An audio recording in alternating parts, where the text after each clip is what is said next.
बात करते हैं महाकुंभ की। 13 जनवरी से प्रयागराज से शुरू होने वाले महाकुंभ में साधु संतों का आना जारी है। मेला परिसर टेंट सिटी में तब्दील हो गया है। आज हम आपको महाकुंभ की महाकथा में अखाड़ों की बात सुनाने जा रहे हैं।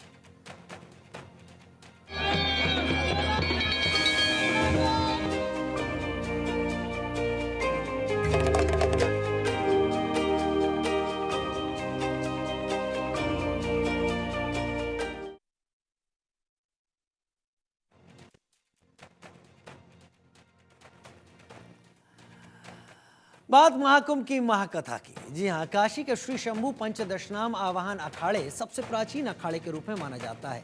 ये काशी के दशाश्वमेध घाट पर स्थित है, जिसे 6वीं शताब्दी में आदि शंकराचार्य ने स्थापित किया। यह अखाड़ा धर्म की रक्षा के साथ साथ लोगों को धर्म के पथ पर चलना भी सिखाता था। जहां भी विधर्म होगा वहां नागा साधुओं का यह अखाड़ा मौजूद रहेगा। नागा साधु हर परिस्थिति में धर्म की रक्षा करते हैं। प्रयागराज में हो रहे महाकुंभ को लेकर आवाहन अखाड़े की क्या तैयारी है, इसका क्या इतिहास है, वर्षा शाही की ये रिपोर्ट। महाकुंभ में 13 अखाड़ों का मुख्य भूमिका होती है। ये 13 अखाड़े प्रयागराज संगम पर स्नान करते हैं। आखिर ये 13 अखाड़े कैसे स्थापित होते हैं और कैसे इनकी परंपरा चलती है और क्या क्या चीजें होती हैं, इसके बारे में हम आपको बताएंगे। इस समय हम आवाहन अखाड़े में मौजूद हैं और ये आवाहन अखाड़ा इलाहाबाद का केंद्र है। आप देखिए, ये आवाहन अखाड़ा है और हम चलते हैं और देखते हैं कि आवाहन अखाड़ा किस तरीके से संचालित होता है। आवाहन अखाड़े के साधु संतों की पहचान क्या है, आवाहन अखाड़े में किस तरीके से जो सभी साधु संत हैं वो आते हैं और फिर उसके बाद इस कुंभ में समाहित होते हैं। कुंभ महाकुंभ है और महाकुंभ में भव्य दिव्य बनाने की जो तैयारी है वो इन्हीं साधु संतों के जरिए की जाती है। अंदर हम चल रहे हैं और देखिए, क्योंकि ये पूरा केंद्र है इलाहाबाद का, सबसे पहले हम एंट्री करते ही देखिए कि पहले साधु संतों के बारे में कहा जाता था कि वो घोड़े हाथी से आते हैं, लेकिन अब सब चीज़ें चेंज हो चुकी है। तो ये अखाड़े के साधु संतों की गाड़ियां हैं जिससे ये चलते हैं और सारी गाड़ियों के साथ साथ ये मुख्य केंद्र है, तो आपको यहाँ पर सारी चीज़ें दिखाई दे रही होंगी कि किस तरीके से स्थापित किया गया है यहाँ पर और किस तरीके से यहाँ पर सभी साधु संत मौजूद रहते हैं। यहाँ पर भी परंपरा है 4 मड़ियों की। 4 मड़ियाँ स्थापित होती हैं और पंचायती अखाड़ा होता है। जिस तरीके से पंच बनाए जाते हैं, पंच बनाने के साथ साथ ये पंच सारी जो मुद्दे होते हैं उस पर कार्य करते हैं। ये देखिए, हमारी दूसरी तरफ ये मंदिर स्थापित है। कहा जाता है कि आवाहन अखाड़े के जो साधु संत हैं उनके इष्ट देवता भगवान गणेश हैं। ये भगवान गणेश का मंदिर है और यहाँ पर आपको भगवान गणेश दिखाई दे रहे होंगे। इनकी पूजा अर्चना आवाहन अखाड़े के लोग करते हैं। इस मंदिर को स्थापित किया गया है और जिस तरीके से इलाहाबाद केंद्र की बात की जाए तो यहीं से छावनी प्रवेश होता है और यहीं से शुरुआत होती है प्रयागराज संगम जाने की और वहाँ पर पूरी तरीके से प्रक्रिया होती है, फिर स्नान होता है, सभी साधु संत इकट्ठा रहते हैं। आखिर कैसे इतने सारे साधु संत एक बार में इकट्ठा हो जाते हैं और कैसे ये पूरी जो तैयारी है वो रहती है। देखिए, महाकुंभ है तो पूरी तरीके से आपको चारों तरफ तैयारी ही दिख रही होगी। सभी साधु संत मौजूद हैं, वो अपने अपने तरीके से तैयारी कर रहे हैं आवाहन अखाड़े की। और जिस तरीके से पंच दशनाम आवाहन अखाड़ा, दशनाम की जो परंपरा है वो कैसे चलती है, सन्यासी परंपरा के तहत आवाहन अखाड़ा कैसे कार्य करता है और क्या क्या प्रक्रिया होती है, ये हम आपको बताएंगे। पूरी आवाहन अखाड़े को देखिए कि किस तरीके से आवाहन अखाड़ा यहाँ स्थापित है, किस तरीके से ये जो मुख्य केंद्र है वो कैसे स्थापित है, यहाँ पर पूजा अर्चना कैसे हो रही है। साधु संत लगातार आ रहे हैं, जा रहे हैं, क्योंकि तैयारी चल रही है यहाँ पर भी महाकुंभ को लेकर और इस केंद्र में एक साथ इकट्ठा होते हैं जब महाकुंभ होता है। आवाहन अखाड़ा मुख्य केंद्र बिंदु बनारस है, जहाँ पर काशी में कहते हैं कि मुख्य केंद्र बिंदु में हमेशा आवाहन अखाड़े के लोग रहते हैं, लेकिन महाकुंभ के समय समाहित होने के लिए इस महाकुंभ में आवाहन अखाड़े इलाहाबाद केंद्र पर आते हैं और यहीं से सारी चीज़ों की शुरुआत होती है। हम आवाहन अखाड़े पे मौजूद हैं और आवाहन अखाड़ा किस तरीके से स्थापित हुआ, क्या क्या इतिहास रहा है, ये बातचीत हम सत्यगिरी महाराज जी से करेंगे। महाराज जी, आवाहन अखाड़े के बारे में बताइए, कैसे स्थापित हुआ और कैसे सन्यासी परंपरा को आप लोग आगे बढ़ा रहे हैं। मंगलम भगवान शंभु मंगलम वृषभध्वजम मंगलम पार्वतीनाथम मंगलाय तनोहरः। अभी मड़ौका स्थित श्री पंत स्नाम आवाहन अखाड़ा राष्ट्रीय महामंत्री श्री महेंद्र सत्यगिरी श्री पंत स्नाम आवाहन अखाड़ा नागा सन्यासियों का एक बहुत बड़ा दल है और बहुत प्राचीन परंपरा है। इसके बारे में हम क्या बताएं। आवाहन अखाड़े की स्थापना कब हुई? जब सनातन धर्म की स्थापना हुई तभी आवाहन अखाड़े धर्म की स्थापना हुई। आवाहन अखाड़ा मतलब एक अखंड चीज है, जिसका खंडन न हो उसे आवाहन कहते हैं। किसी इष्ट की पूजा होगी, पहले गणेश जी का आवाहन होगा, इसीलिए पंचदशनाम आवाहन अखाड़े के इष्ट सिद्ध गणेश भगवान है। जब आवाहन दे धर्म को रक्षा के लिए आवाहन किया गया, जो फौज तैयार हुई, उसी का नाम पंचदशनाम आवाहन अखाड़ा है। हम सब लोग दशनामी सन्यासी हैं और नित्य कर्म हमारा यही है कि पूजा पठन पाठन इत्यादि ये सब हमारा कर्तव्य है।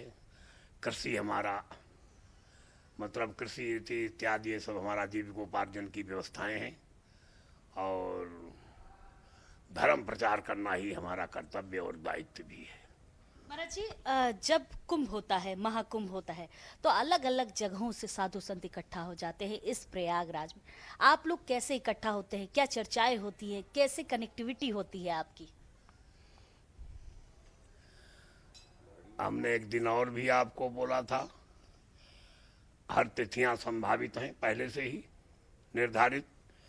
जैसे इधर हमारे गोस्वामी बाबा जी ने लिखा कि मकर मास जब रविगत हुई तीरथ राज आप सब हुई, तो उस समय तीर्थ राज प्रयाग में कुंभ होता है। ऐसे ही उज्जैन की तिथि आती तो उज्जैन में कुंभ होता है। ऐसे त्र्यंबकेश्वर में कुंभ होता है। 10 अखाड़े, नासिक जिला है इसलिए बोल दिया जाता है, लेकिन 10 अखाड़े एक जगह पर स्नान करते हैं गौतमी तट पर, जो कुशावर तीर्थ है, इसलिए त्र्यंबकेश्वर में कुंभ पर लगता है। तो ये तिथियां जब आती हैं तो हर कोई अपने आप चला आता है? चला आता है, यहाँ निमंत्रण नहीं। यहाँ तो सनातन धर्म की जय जयकार करने के लिए, अपने दायित्व को निभाने के लिए, हमारे बुजुर्गों ने जो परंपराएं बनाई हैं उनको निभाने के लिए हम यहाँ पर सब गंगा तट पर आ गए हैं। धीरे धीरे दिनचर्या चलती रहेगी। अभी हमने लोगों ने नगर प्रवेश किया। नगर प्रवेश के बाद हमने अभी धर्म ध्वजा स्थापित की। धर्म ध्वजा के बाद अभी 22 दिसंबर को हमारा छावनी में प्रवेश होगा। फिर वही नित्य पूजन पाठन। समय बड़ा बदल चुका है, पहले अब और अब की चीजों में काफी अंतर है। महाराज, ये टेक्नोलॉजी का कितना उपयोग आप लोग करते हैं? टेक्नोलॉजी भी होना जरूरी है, भौतिक है क्या, सब चीज कंप्यूटराइज है। इससे चोरी चपोरी भ्रष्टाचारी कम होती है, इसलिए टेक्नोलॉजी की जरूरत है। अभी हमारे यशस्वी प्रधानमंत्री नरेंद्र मोदी जी ने एक आधार शब्द बोल दिया। आधार कार्ड नहीं हुआ तो वो भारत का निवासी नहीं माना जाएगा। आधार कार्ड की जरूरत आप लोगों को भी पड़ती है? सबको। आज ही अब जे तो मोदी जी ने आधार कार्ड चला दिया। गोस्वामी बाबा जी पहले ही कह के गए हैं क्या कि कलयुग केवल नाम आधारा। आधार कार्ड वहां पर लगा है। आधार कार्ड नहीं तो तुम धनातनी किस बात के कि कलयुग केवल नाम आधारा और सुमेरी सुमेरी नर उतर नहीं पारा।